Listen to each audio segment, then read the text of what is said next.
Arrakis sand table running a pattern at 500 millimeters per second.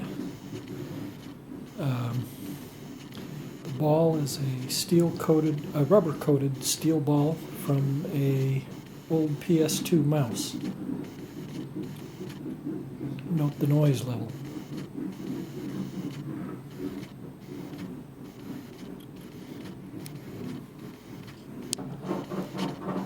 Now I have put a steel ball in place.